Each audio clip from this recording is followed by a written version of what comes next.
नमस्कार दोस्तों, स्वागत है आप सभी का आपके अपने YouTube चैनल भाषा संस्थान हिंदी में। दोस्तों, आज मैं लेकर आया हूँ एक बहुत ही बेहतरीन वीडियो।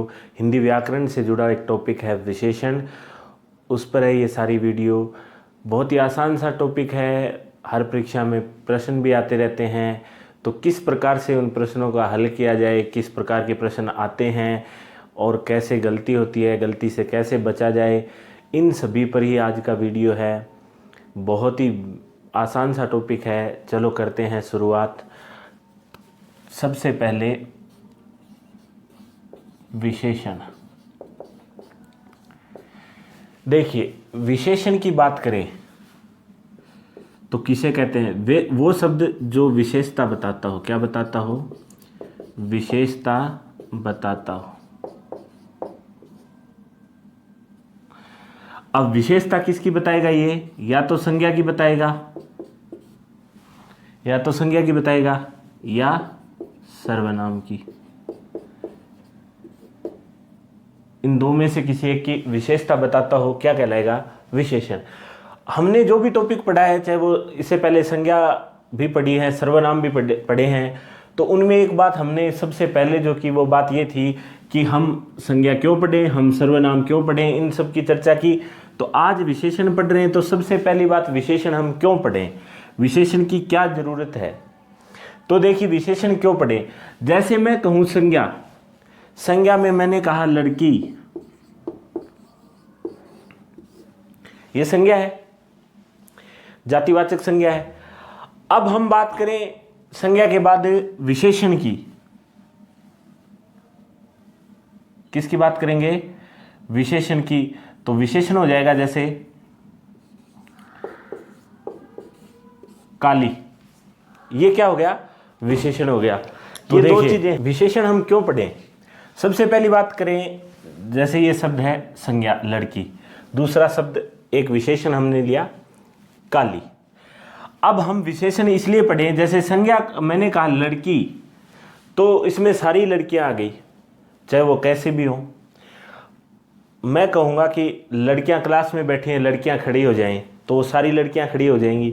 अब मैं कहूँगा कि काली लड़कियां खड़ी हो जाएं, तो कोई लड़की खड़ी नहीं होगी, क्योंकि काली तो कोई बची नहीं। फेयर एंड लवली आ रही है कई सालों से, सारी की सारी लड़कियां यामी गौतम हो चुकी हैं, क्योंकि वो तो बिल्कुल उनका ऐड ही इसी चीज़ पे है, एक हफ्ते में या 2 हफ्ते में सांवला रंग हटाएं और गोरा निखार पाएं। तो ये वाली प्रजाति तो खत्म ही होगी। खैर, पर हम बात करते हैं सीधी सी कि लड़की का नाम लिया तो सारी की सारी लड़कियां आ गई, और जब मैंने कहा काली लड़की, तो अब वो लड़कियां खड़ी होंगी जो काली हैं, मतलब कोई नहीं खड़ी होगी, यानी या गोरी लड़की खड़ी हो जाए। संज्ञा में सारी की सारी लड़कियां शामिल थी, गोरी लड़की करते ही कुछ लड़कियां जो सांवली हैं, या लड़कों की बात करें तो कुछ लड़के जो सांवले हैं वो बैठे रह जाएंगे और बाकी खड़े हो जाएंगे। यानी ये जो विशेषण है, ये संज्ञा को क्या कर देता है? मर्यादित कर देता है, उसकी लिमिट निर्धारित कर देता है, सीमा निर्धारित कर देता है, सीमित कर देता है संज्ञा का दायरा। संज्ञा में अपने में व्यापकता है, और विशेषण का प्रयोग होते ही उसका दायरा सीमित हो जाता है। तो विशेषण संज्ञा की सीमा निर्धारण करने के लिए, संज्ञा की विशेषता बताने के लिए काम में लाए जाते हैं, और वे शब्द जो संज्ञा या सर्वनाम की विशेषता बताते हैं, क्या कहलाते हैं? विशेषण कहलाते हैं। ये इसकी हुई शुरू की बात, जो हमने विशेषण की परिभाषा पढ़ी। अब देखिए, इसमें 2 चीज कंपलसरी हो जाएंगी, एक तो संज्ञा या सर्वनाम, और जो दूसरी जो चीज है वो है विशेषण। दूसरी चीज क्या है?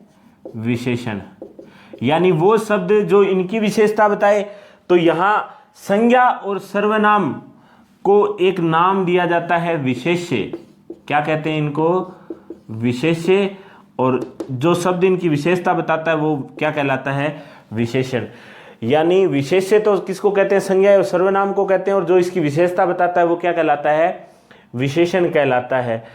ये विशेष्य और विशेषण। अब बात करते हैं सर्वनाम के कितने भेद होते हैं, किस प्रकार के प्रश्न आते हैं, कहाँ गलती होने की संभावना होती है, वो सारों का एक एक करके स्टेप बाय स्टेप अध्ययन करेंगे। सबसे पहले सर्वनाम के भेद, विशेषण के भेद।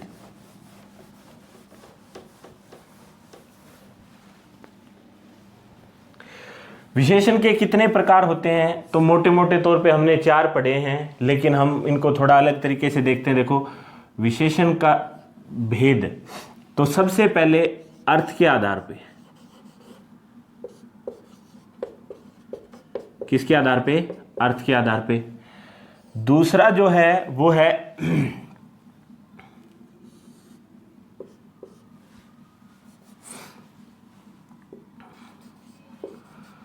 प्रयोग के आधार पे।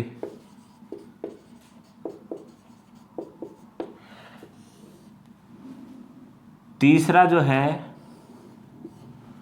वो हम करेंगे रचना या व्युत्पत्ति के आधार पे।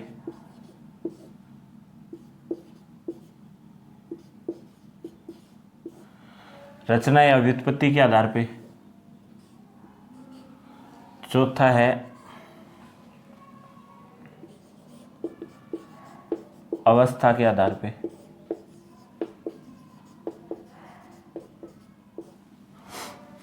ये इनके भेद करने का तरीका हो गया।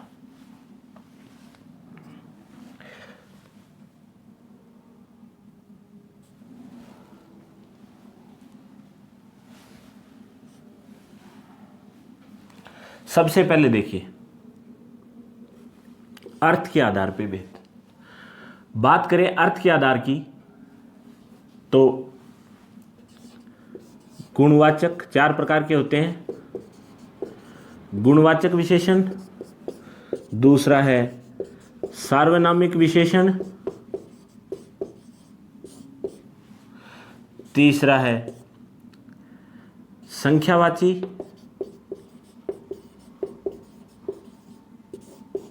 और चौथा है परिमाणवाचक विशेषण। विशेषण का भेद करने के आधार देखिए, अर्थ के आधार पे, प्रयोग के आधार पे, रचना व्युत्पत्ति के आधार पे और अवस्था के आधार पे। तो अर्थ के आधार पे जो इसके भेद हैं वही विशेषण के सामान्य भेद हैं। कई बार ऐसे पूछ लेता विशेषण के सामान्य भेद कितने होते हैं, तो 4 होते हैं, और अर्थ के आधार पे भी 4 हैं। ज़्यादातर यही हम पढ़ते आए हैं, गुणवाचक विशेषण, सार्वनामिक विशेषण, संख्यावाचक विशेषण और परिमाणवाचक विशेषण। अब बात करते हैं नेक्स्ट प्रयोग के आधार पे। प्रयोग के आधार पे देखो 2 प्रकार होते हैं इसके, उद्देश्य विशेषण,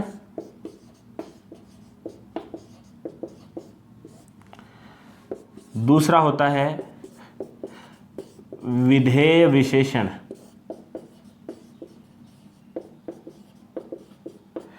उद्देश्य विशेषण को यहां सामान्य विशेषण या विशेष्य विशेषण भी कहा जाता है। इसका दूसरा नाम क्या हो जाएगा, विशेष्य विशेषण। रचना और व्युत्पत्ति के आधार पे, रचना और व्युत्पत्ति के आधार पे ये हो जाएंगे रूढ़ और यौगिक।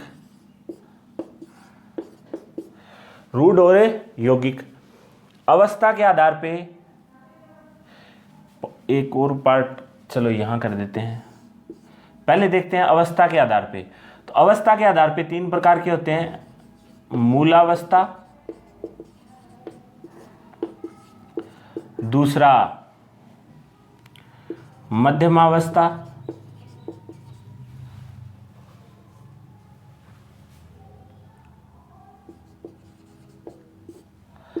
तीसरा उत्तमावस्था।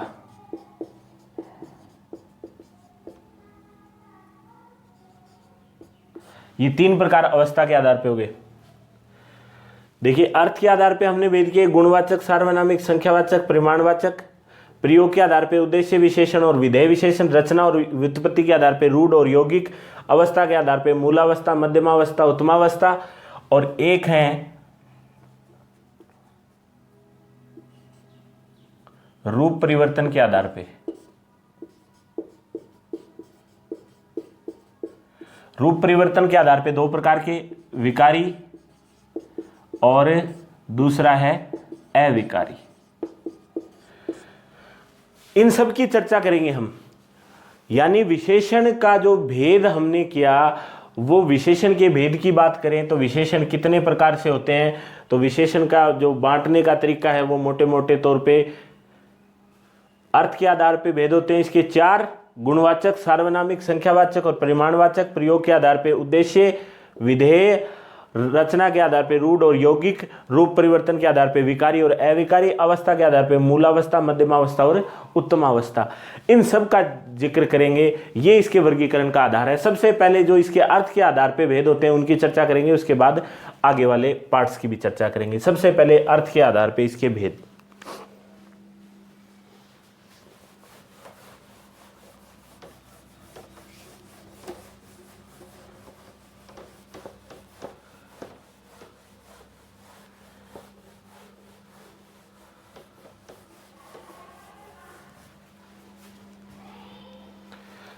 विशेषण के भेद में सबसे पहला पार्ट है अर्थ के आधार पर।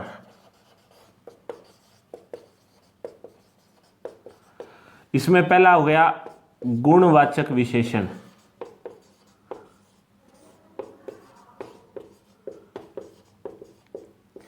गुणवाचक विशेषण की बात करें तो ये किसी भी संज्ञा या सर्वनाम की गुण के रूप में विशेषता बताएंगे। गुण में अवगुण भी शामिल रहेंगे, गुण में अवगुण भी शामिल रहेंगे। यानी कुछ इनकी कैटेगरी करें तो जैसे गुण के रूप में बता देंगे, रंग के रूप में बता देंगे, अवस्था के रूप में बता देंगे,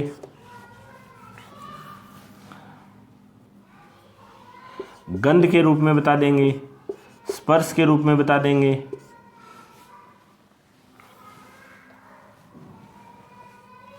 आकार के रूप में बता देंगे, स्वाद के रूप में हो गया, ध्वनि के रूप में। ऐसे अनेक भेद हो जाएंगे इसके। तो गुण के रूप में बात करें, गुण अवगुण इसमें आ जाएगा, जैसे अच्छा, बुरा, भला,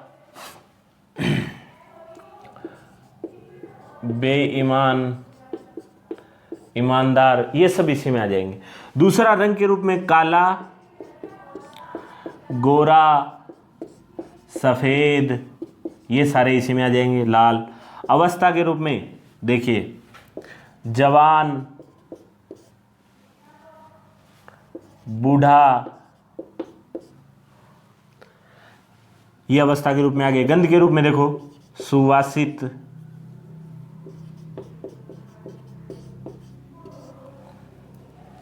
गंधहीन,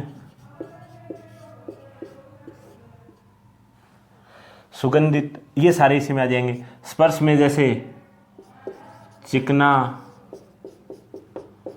मुलायम, कठोर। आकार में गोलाकार, चौड़ा, पतला, मोटा। स्वाद में तीखा, नमकीन, मीठा। ध्वनि में कर्कश, मधुर, ये सब ध्वनि के रूप में हो गए। यानी हमने गुणवाचक विशेषण की बात की तो ये किसी संज्ञा की गुण के रूप में, अवगुण के रूप में विशेषता बताएंगे। हो सकता है उस संज्ञा का रंग बताएं, जैसे काला आदमी, अच्छा आदमी, जवान आदमी, बूढ़ा आदमी, गंधहीन,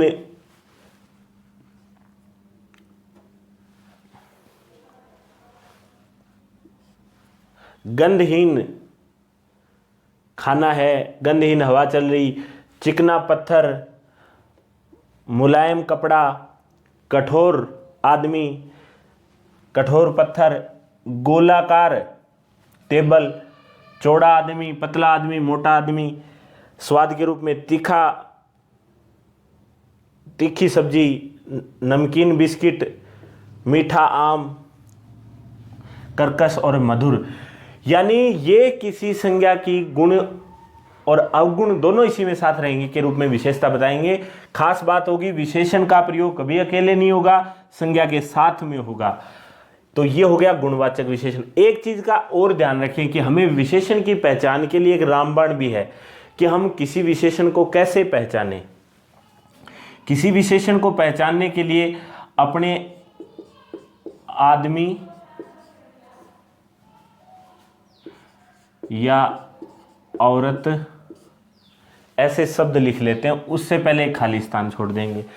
अब कोई भी चीज इससे पहले अगर फिट होती है, पुल्लिंग है तो आदमी से पहले लगा दो, स्त्रीलिंग है तो औरत से पहले लगा दो, नॉन लिविंग थिंग है तो कोई टेबल वगैरह कुछ भी रख दो, यानी आगे संज्ञा होनी चाहिए और उस संज्ञा से पहले खाली स्थान छोड़ लो, उससे पहले वो शब्द सेट हो जाएगा, इसका मतलब वो पक्का विशेषण है। जैसे मैं यहां से उठाऊंगा, भला आदमी सेट हो रहा है, सही लग रहा है, बुरा आदमी, अच्छा आदमी, काला आदमी, गोरा आदमी, गोरी औरत, औरत के लिए आएगा तो ये गोरी हो जाएगा, जवान आदमी, बूढ़ा आदमी, बूढ़ी औरत। अब चिकना पत्थर रख सकते हैं या टेबल रख सकते हैं, टेबल भी संज्ञा, चिकनी टेबल, चिकना पत्थर, पतला आदमी, मोटा आदमी, ये सारी चीजें। यानी हमें आदमी, औरत या कोई भी संज्ञा शब्द रखना है, कोई भी संज्ञा शब्द रखेंगे उससे पहले खाली स्थान छोड़ लेंगे और उस खाली स्थान में अगर वो शब्द सेट हो जाता है तो इसका मतलब वो क्या है, वो विशेषण है। वो क्या है, विशेषण। विशेषण की पहचान करने का तरीका है, आपको वो अंडरलाइन देके देगा कि ये शब्द क्या है, तो विशेषण वाला ऑप्शन आप चेक कर सकते हो, आदमी और औरत से पहले उस शब्द को लगाकर देख लो, अगर वो लगने में सही सेट हो रहा है तो वो क्या है, विशेषण है, नहीं तो विशेषण नहीं है। जैसे मैं कहूं प्यास आदमी, तो ये नहीं जचेगा, इसका मतलब ये विशेषण नहीं है। और मैं कहूं प्यासा आदमी, ये विशेषण है, ये क्या है, विशेषण है। तो ये बात थी किसकी, विशेषण, गुणवाचक विशेषण की। और विशेषण का रामबाण ये है कि आदमी और औरत से पहले खाली स्थान छोड़ लो, उसमें अगर वो शब्द सेट हो रहा है, वो दोनों का अर्थ मिल रहा है, तो वो पक्का क्या है, विशेषण है। अब आगे बात करते हैं दूसरे विशेषण की।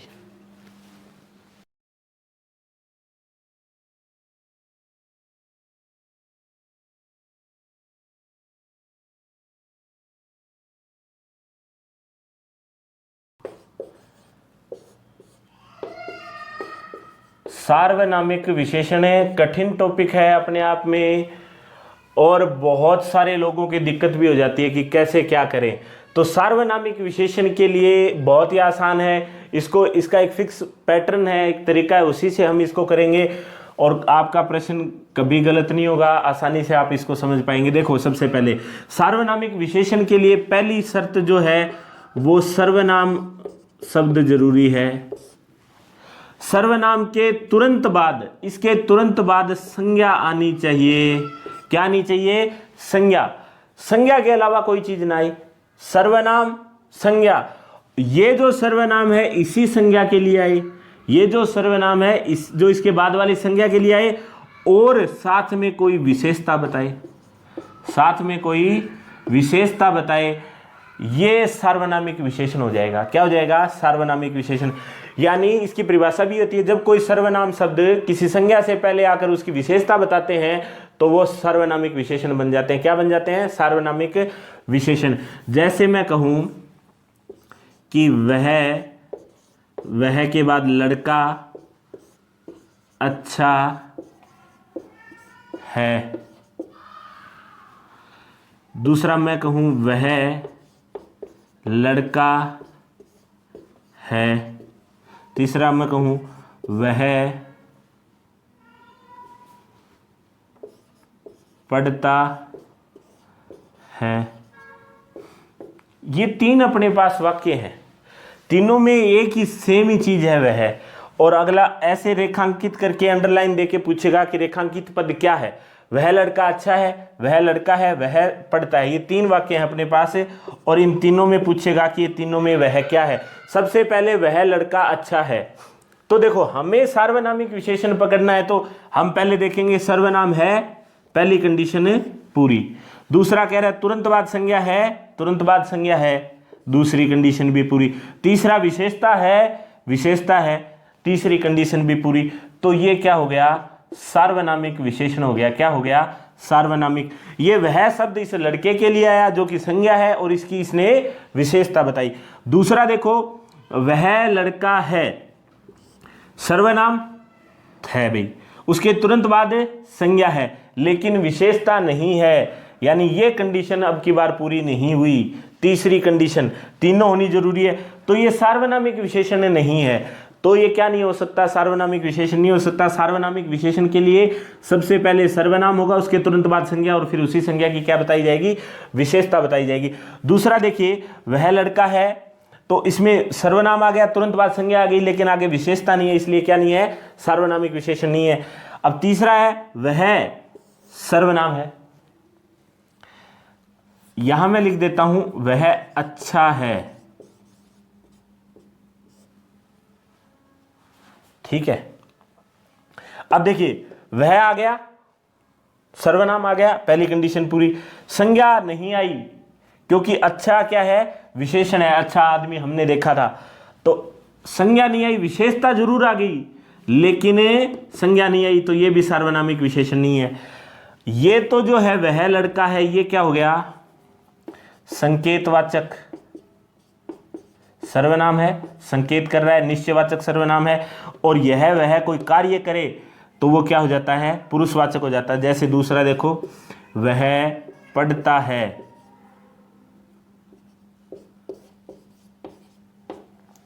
अब यह वह कोई काम कर रहा है, काम कर रहा है, तो ये क्या हो जाएगा, पुरुषवाचक सर्वनाम हो जाएगा। पुरुषवाचक क्या हो जाएगा, सर्वनाम।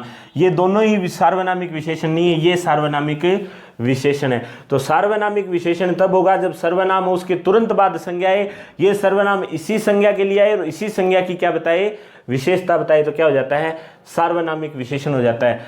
एक और चीज का ध्यान रखें, 2-4 एग्जाम्पल और देखते हैं।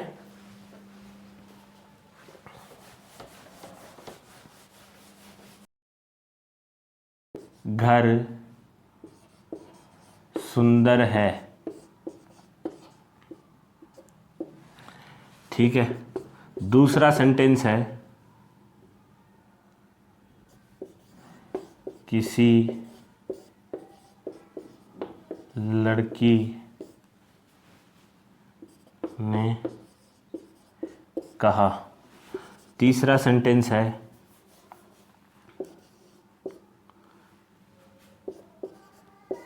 कोई लड़की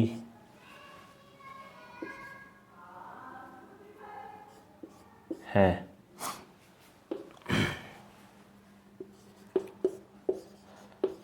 जैसा देश वैसा भेष। ये 4 सेंटेंस हैं, इनकी बात करते हैं। सबसे पहले, वह घर सुंदर है, ये वह शब्द सर्वनाम है, इसके तुरंत बाद संज्ञा आई, संज्ञा के साथ में विशेषता बताई, तो ये क्या है, सार्वनामिक विशेषण है। ये क्या है, सार्वनामिक विशेषण हो गया। किसी के बाद संज्ञा आ गई, किसी भी सर्वनाम है, उसके तुरंत बाद संज्ञा आ गई, आगे कोई विशेषता नहीं बताई, लेकिन ये फिर भी सार्वनामिक विशेषण है। ये भी क्या है, सार्वनामिक विशेषण। अगला है, कोई लड़की है, आया था ना गाना, कोई लड़की है जब वो हंसती है, हाँ वहीं से आया ये एग्जाम्पल भी। तो कोई लड़की है, कोई के बाद तुरंत संज्ञा है लेकिन कोई विशेषता नहीं है, फिर भी सार्वनामिक विशेषण है ये। अगला है, जैसा देश वैसा भेष। कुछ लोग तो इसे संबंधवाचक सर्वनाम करके आ जाएंगे, गलत हो जाएगा। जैसा देश वैसा भेष, ये भी क्या है, सार्वनामिक विशेषण है। तो यहाँ एक चीज याद करने की है, हमने वो रूल जो पढ़ा था वो बिल्कुल सही था कि पहले सर्वनाम होगा, तुरंत बाद संज्ञा आएगी और उसके बाद विशेषता बताई जाएगी। लेकिन यहाँ कुछ एक और रूल आपने को याद करना है कि कोई, किसी, कौन और जो, इनके तुरंत बाद यदि संज्ञा आ जाए, शब्द है कोई, किसी, कौन और जो, इनके तुरंत बाद संज्ञा आ जाए, फिर चाहे विशेषता बताए या ना बताए, हर हाल में ये क्या होंगे, सार्वनामिक विशेषण होंगे। क्या होंगे, सार्वनामिक विशेषण होंगे। यानी यहां सिर्फ 2 ही चीज चाहिए इन शब्दों के साथ, कोई, किसी, कौन, जो के साथ सार्वनामिक विशेषण बनने के लिए दो ही चीज चाहिए, ये शब्द आने चाहिए, इनके तुरंत बाद संज्ञा आनी चाहिए। बाकी में तीन चीज चाहिए थी, शब्द वो आएगा, उसके तुरंत बाद संज्ञा आएगी, साथ में क्या बताई जाएगी, विशेषता बताई जाएगी। तो इनमें ध्यान रखना है, कोई किसी कौन जो के बाद अगर संज्ञा आ गई तो वो क्या हो जाएगा, सार्वनामिक विशेषण हो जाएगा। ये था सार्वनामिक विशेषण। आगे नेक्स्ट चलते हैं।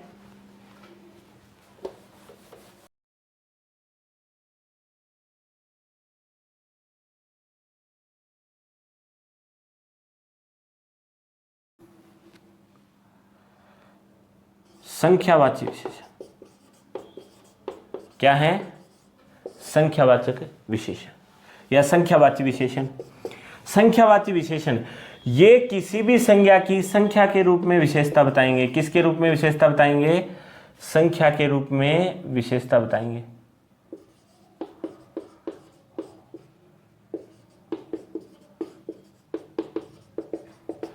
यानी कोई भी संज्ञा होगी या सर्वनाम होगा, उसकी संख्या के रूप में विशेषता बताएंगे। जैसे मैं कहूं लड़का, उससे पहले मैंने लगा दिया एक लड़का, तो ये संज्ञा है, इसकी विशेषता किस रूप में बताई, संख्या के रूप में बताई, तो ये क्या हो जाएंगे, संख्यावाची हो जाएंगे। संख्यावाची में भी ध्यान रखना है। देखो संख्यावाची की बात करें तो इसमें ध्यान रखेंगे हम,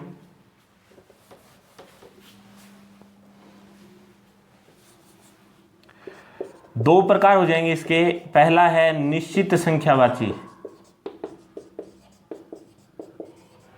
निश्चित संख्यावाची विशेषण, यानी यहां बिल्कुल निश्चित संख्या रहेगी, 1 2 10 5 20 25 निश्चित रहेगी। 1 2 10 5 100, हर संख्या निश्चित रहेगी। क्या रहेगी, निश्चित। तो वो क्या हो जाएंगे, निश्चित संख्यावाची हो जाएंगे। क्या हो जाएंगे, निश्चित संख्यावाची। अब इसमें भी कई छोटे मोटे भेद कर देते हैं कुछ, वैसे तो पूछे नहीं जाते, पर जैसे देख सकते हैं हम, जैसे गणनावाची हो जाएंगे। पहले गणनावाचक, गणनावाचक में 1 2 3 ऐसे सारे गणनावाचक हो जाएंगे। दूसरा देखिए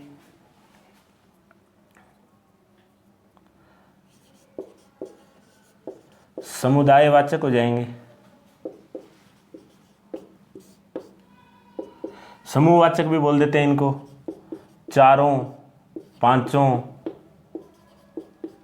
8, ये सब।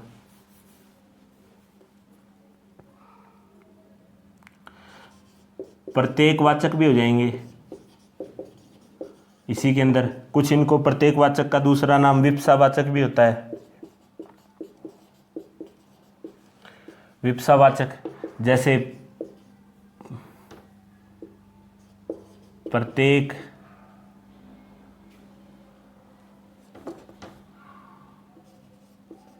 हर एक, ऐसे, ये प्रत्येक। आवर्तीवाचक भी हो जाते हैं।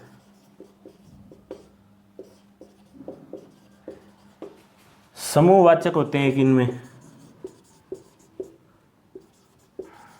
समुच्चयवाचक भी कह देते हैं इनको। जैसे दर्जन, दर्जन का मतलब हो गया 12। गुरुस, गुरुस का मतलब 12 दर्जन। एक गुरुस का मतलब क्या हो गया, 12 दर्जन। कोड़ी, कोड़ी का मतलब 20। देखिए ये शब्द कई बार आता है। कोड़ी एक शब्द होता है कौड़ी, और एक शब्द होता है कोढ़ी।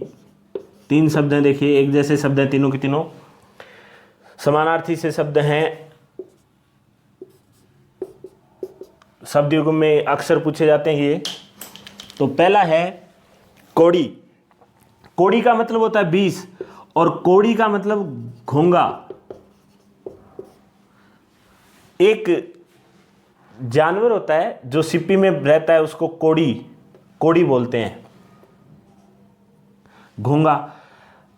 कोढ़ी जो कोढ़ से ग्रस्त हो, कोढ़ से ग्रस्त हो, यानी वो आदमी जिसके कोढ़ हो जाता है वो कोढ़ी हो जाता है। कोड़ी, कोड़ी का मतलब यहां घोंगा से, और कोढ़ी का मतलब 20। कोढ़ी का मतलब क्या होता है, 20। 3 शब्द है, कोड़ी, कौड़ी और कोढ़ी। तीनों का अलग अलग अर्थ है। तो ये क्या हो गए? समूहवाचक हो गए। क्या हो गए? समूहवाचक हो गए। ये हमने बात की संख्यावाची विशेषण की, यानी कोई भी संज्ञा है उसकी निश्चित संख्या का बोध कराएंगे। जैसे 5 लड़के खड़े थे, 100 लड़कियां गई, 10 लड़के आए, 10 केले खरीदे, 2 पुस्तक पढ़ी, यानी फिक्स संख्या बताएंगे। तो ये क्या होंगे? निश्चित संख्यावाची विशेषण। ये इनके कुछ प्रकार थे: गणनावाची, समुदायवाची, प्रत्येकवाची, अभिप्सावाची जिसमें प्रत्येक, हरेक, आवर्तीवाचक जैसे दुगुना, तिगुना, ये आवर्तीवाचक हो जाएंगे। समूहवाचक दर्जन, 12 गुरुस का मतलब 12 दर्जन, कोड़ी का मतलब 20। और भी इसमें देखो तो शतक, शतक का मतलब 100, सतसई, सतसई का मतलब 700। ये समूहवाचक या समुच्चयवाचक। तो ये थे संख्यावाची विशेषण, यानी वे विशेषण जो किसी संज्ञा की संख्या के रूप में विशेषता बताएं, संख्यावाची विशेषण कहलाते हैं। 2 प्रकार के होते हैं, एक निश्चित संख्यावाची होते हैं, दूसरे अनिश्चित संख्यावाची होते हैं। निश्चित संख्यावाची की बात करें तो ये बिल्कुल फिक्स संख्या बताएंगे, 1 2 3 4 5 ऐसे कुछ करके फिक्स संख्या बताएंगे। अब बात करते हैं इसके दूसरे पार्ट की, जो होता है अनिश्चित संख्यावाची, उसको और देखते हैं। देखिए, अनिश्चित संख्यावाची विशेषण यानी ये किसी संख्या की फिक्स संख्या नहीं बताएंगे, कुछ थोड़ा, बहुत, कम, ज्यादा, ऐसे अधिक, अधिकतर, इनका ध्यान रखना है। संख्यावाची होंगे लेकिन निश्चित संख्या नहीं बता पाएंगे। जैसे मैं कहूं कुछ लड़के खड़े थे,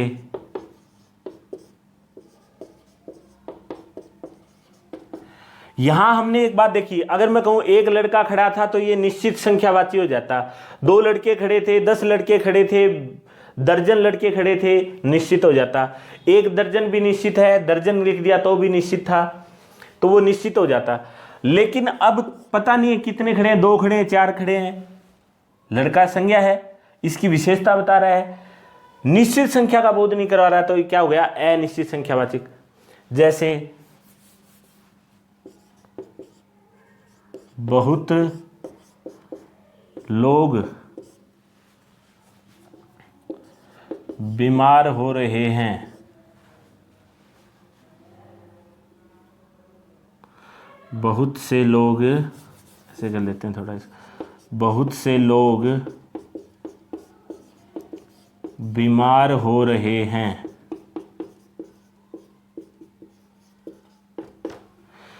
अब देखिए, लोग संज्ञा है, ये नहीं पता कितने हो रहे हैं, बहुत सारे हो रहे हैं, तो अनिश्चित संख्यावाची। यानी जो ऐसे विशेषण शब्द जो किसी संज्ञा की निश्चित संख्या का बोध नहीं करवाते, अनिश्चित संख्यावाची विशेषण कहलाते हैं। और निश्चित संख्या का बोध करवा दें, फिक्स बता दें, तो क्या हो जाएंगे? ये निश्चित हो जाएंगे। ये इन दोनों में अंतर। लास्ट पार्ट जो अर्थ के आधार पे है वो है परिमाणवाचक।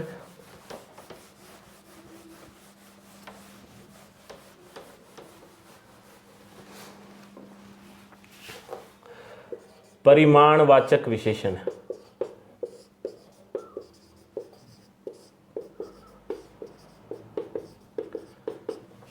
परिमाणवाचक विशेषण ये भी 2 प्रकार का, निश्चित परिमाणवाचक,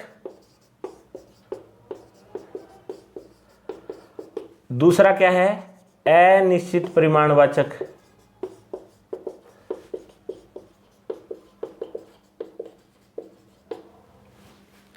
निश्चित परिमाणवाचक वही है 1 2 10 100 1000, ये सब निश्चित।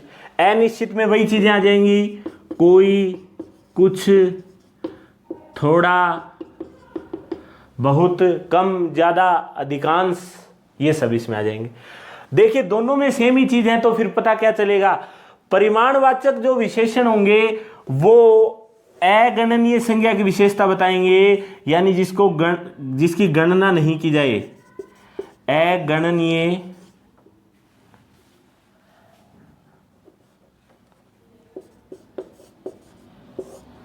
संज्ञा की विशेषता बताएंगे, यानी जिसको गिना नहीं जा सके, यानी या तो इसको तोला जाएगा या इसको मापा जाएगा।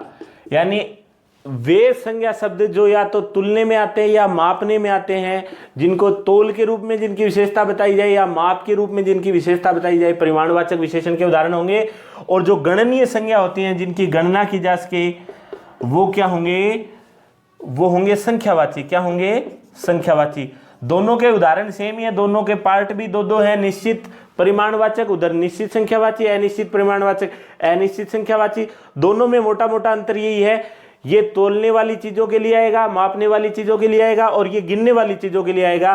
तो ये है परिमाणवाचक विशेषण। जैसे मैं कहूं कि कुछ लड़के, अब लड़के हैं तो गिने जाएंगे, फिंगर्स पे गिन सकते हैं, 1 2 3 4 5। तो कुछ लड़के क्या हो जाएगा? अनिश्चित संख्यावाची विशेषण। और मैं कहूं कुछ दूध से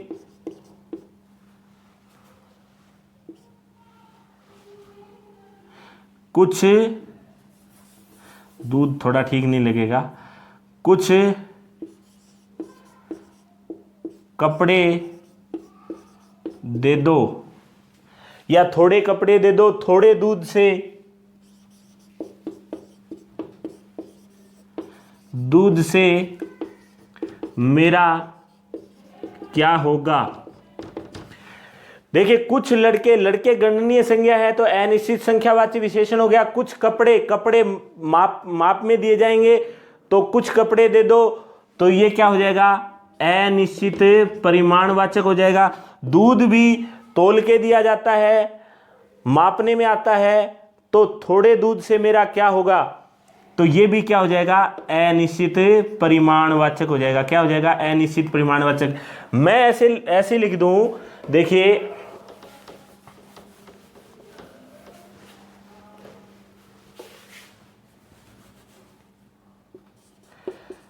पाव दूध दे दो।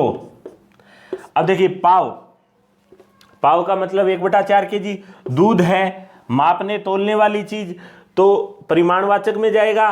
पाव निश्चित है, तो ये किसका हो जाएगा? निश्चित परिमाणवाचक हो जाएगा। निश्चित परिमाणवाचक विशेषण हो जाएगा। मैं कहूं पाव भर दूध दे दो, यहां देखो थोड़ा सा अंतर आ जाएगा, इसका ध्यान रखना है। दूध दे दो, आपको कई बार ऐसे लगेगा पाव भर का कहा है, तो पाव भर तो निश्चित हो गया। देखो, पाव तो है निश्चित, भर लग गया। कुछ शब्द हैं भर, समस्त, सारा, ये शब्द अगर किसी चीज के साथ लग गए, इसका मतलब वो अनिश्चित हो गई। क्या हो गई? अनिश्चित। अब पाव भर में वो फिक्स जरूरी नहीं है पाव ही दे, थोड़ा बहुत कम ज्यादा दे सकता है, लेकिन पाव दूध दे दो, इसमें पाव ही देगा। भर लगते ही क्या हो जाएगा? अनिश्चित हो जाएगा। क्या हो जाएगा? अनिश्चित परिमाणवाचक विशेषण। क्या हो गया? ये अनिश्चित परिमाणवाचक विशेषण। ये थे विशेषण। 4 प्रकार हमने पढ़े अर्थ के आधार पे। सबसे पहले पढ़ा गुणवाचक विशेषण, दूसरा हमने पढ़ा सार्वनामिक विशेषण, तीसरा हमने पढ़ा संख्यावाची विशेषण जिसके 2 पार्ट थे, निश्चित संख्यावाची और अनिश्चित संख्यावाची, और चौथा हमने पढ़ा परिमाणवाचक विशेषण जिसके 2 पार्ट थे, निश्चित परिमाणवाचक और अनिश्चित परिमाणवाचक। ये हमने 4 प्रकार पढ़े अर्थ के आधार पे भेद। इनकी प्रैक्टिस और भी करेंगे, कुछ एग्जाम्पल मैं आपको बताऊंगा अभी, उसके बाद फिर से इनको दोबारा करके देखेंगे कि क्या होंगे। चलिए, मैं कुछ एग्जाम्पल लिख रहा हूं।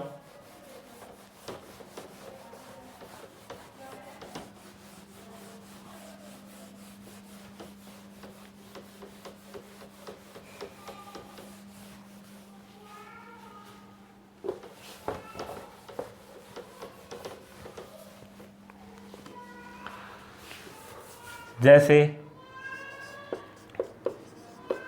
आकाश में लालिमा छा गई,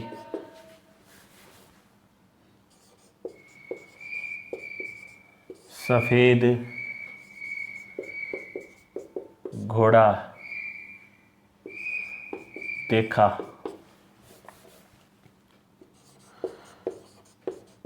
समस्त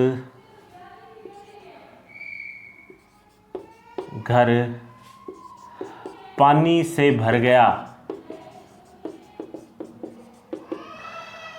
अधिकांश, अगला है अधिकांश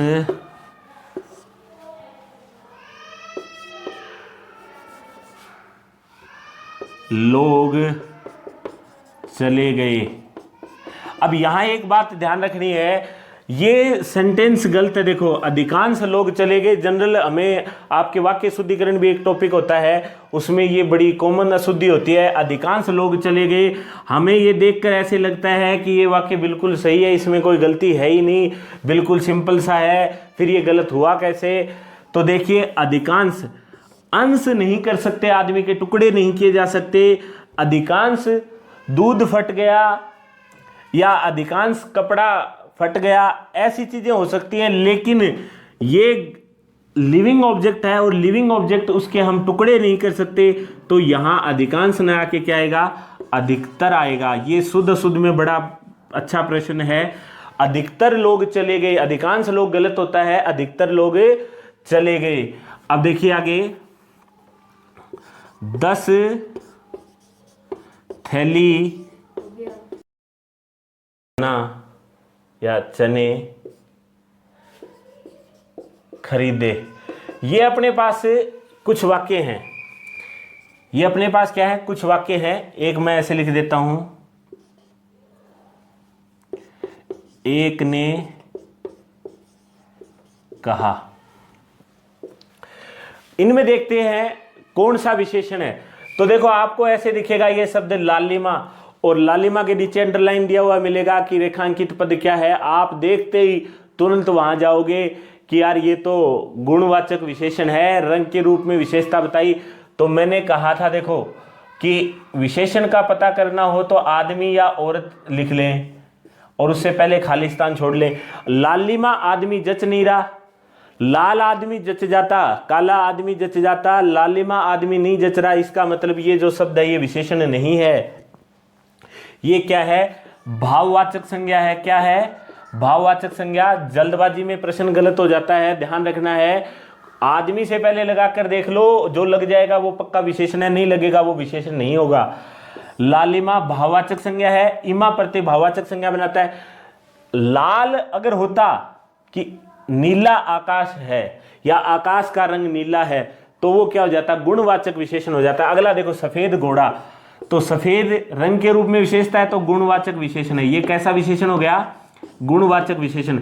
लेकिन लालिमा क्या है? भाववाचक संज्ञा है। अगर समस्त घर में, घर पानी से भर गया, अब पानी के लिए है समस्त शब्द, समस्त का मतलब क्या हो गया? अनिश्चित, और पानी मापने तुलने वाली चीज होगी ना, तो अनिश्चित परिमाणवाचक हो जाएगा। किसका उदाहरण है ये? अनिश्चित परिमाणवाचक का। अधिकतर लोग, लोग गणनीय संज्ञा है और अधिकतर यानी अनिश्चित संख्यावाची हो जाएगा। ये क्या हो जाएगा? अनिश्चित संख्यावाची। 10 थैली चने खरीदे। अब यहां जो दिक्कत आनी है वो ये है कि कोई इसे यो सोचेगा कि 10 थैली, थैली को हमने गिन लिया तो ये निश्चित संख्यावाची हो गया। देखो, चने, चने तुलने वाली चीज है, मापने वाली चीज है, तो अब उसको हम अगर निश्चित करके आए तो ये गलत हो जाएगा, क्योंकि थैली में कितने चने आए ये हमें पता नहीं। चने जो हमने खरीदे उनकी सही मात्रा का कुछ भी पता नहीं है। चने क्विंटल में, केजी में आते हैं, थैली में नहीं आते। ये उदाहरण का ध्यान रखना है, ये अनिश्चित परिमाणवाचक विशेषण होगा। इसको निश्चित परिमाणवाचक विशेषण मत कर देना 10 देख के, क्योंकि 10 थैली के हिसाब से चने नहीं बिकते, चने केजी के हिसाब से बिकते हैं। तो यहां निश्चित संख्या का बोध नहीं हो रहा। एक ने कहा, इसको देखते ही आप क्या कर दोगे? इसको देखा और आप करोगे एक निश्चित संख्यावाची। आदमी ने, आदमी की बात हो रही है ना, तो निश्चित संख्यावाची कर दोगे, गलत हो जाएगा। मैंने कहा विशेषण तभी होगा जब इसके बाद क्या है? संज्ञा है, यानी संज्ञा की विशेषता बताता है। तो यहां एक ने कहा निश्चित संख्यावाची विशेषण न होके क्या है? क्या है भाई? सर्वनाम है। क्या है ये? सर्वनाम है। और कौन सा सर्वनाम है? अनिश्चयवाचक सर्वनाम है। ये कौन सा सर्वनाम है? अनिश्चयवाचक सर्वनाम है। दो उदाहरण और देखते हैं। दर्जन पुस्तक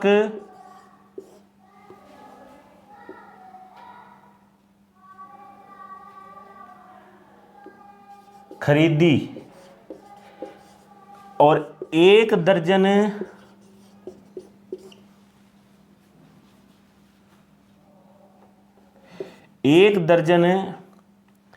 पुस्तक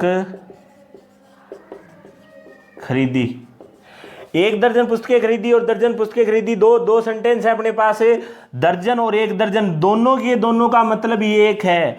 अगर मैं कहता दर्जनों तो अनिश्चित हो जाता। दर्जन का मतलब भी 12 है और एक दर्जन का मतलब भी 12, लेकिन अगर मैं दर्जनों लिख देता तो ये अनिश्चित हो जाता। दोनों के दोनों क्या होंगे? निश्चित संख्यावाची विशेषण होंगे। क्या होंगे? निश्चित संख्यावाची विशेषण हो जाएंगे। और तीसरा ये भी लास्ट वाला भी क्या हो जाएगा? निश्चित संख्यावाची विशेषण।